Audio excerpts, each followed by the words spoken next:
This video is for Black people. Non-Black people, you are welcome to stay, but watch it.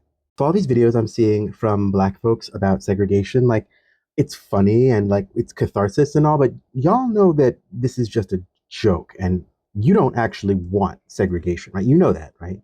Segregation doesn't actually mean we have our own and they leave us alone, right? That's never been what it means. And it's never going to be what it means because we live under racialized capitalism. And who was the capital at first?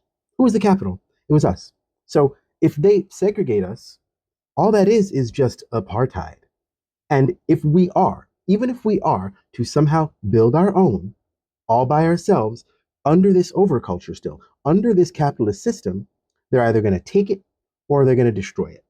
Ask the people at the bottom of Lake Lanier or Rosewood or Greenwood what happens whenever that happens in this world. Look, we got to get real serious about what we're facing right now. This is not something that we can sit out or stay out of, right? It's not an issue of, oh yeah, well, white people, I'm out of this one. Okay, don't get me wrong. We should not be on the front lines. The work of the front lines, that is for people whose identity matches what the overculture wants. That is true. But besides that, this is a fight we're all in. And this is not something that we can step out of because we're going to get it first and worst. We always do. And look, we have to stop avoiding the fact that a lot of us still think that we are going to Black exceptionalism our way into freedom. That's not ever going to work. There are more Black billionaires than there ever have been. And where are we now? Worse off than we ever have been. Because we can't simply recreate the same system in brown and expect that to actually get us free. It's the system that's the problem. And I have another uncomfortable truth for you. There is no liberation for Black folks that does not run through intersectional solidarity. There just isn't. A lot of us are just sitting and praying, thinking it's the end times and not doing anything actually in the world to help the people in the actual world. Others of us are too busy buying into hatred for anybody, which includes leaving out lots of Black people. And the most important one is this. We are 13% of the population of this country.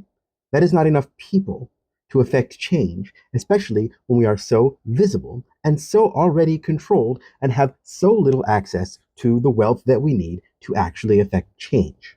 But most importantly, we have to stop thinking that racism, that the stuff that we've been facing is our problem. It's not our problem. It's their problem.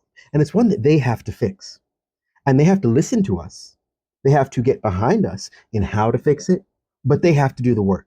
And we have to encourage them to do that. Yes, all skin folk ain't kinfolk, but also all your kin don't share your skin. There's people of all demographics that are doing this work. There always have been. I really wish I remember the name of the educator, but I saw a video where this person asked a room full of white people if they knew of any white abolitionists, of any white folks who had worked to end the bad condition, to end racism, to end slavery. And there was like two or three they could name, but there have been millions.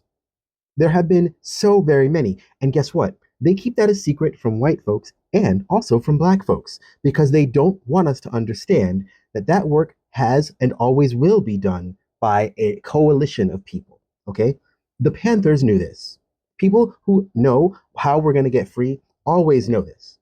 So it is funny and like have the jokes, but let's not amuse ourselves to death here because this shit is not a joke.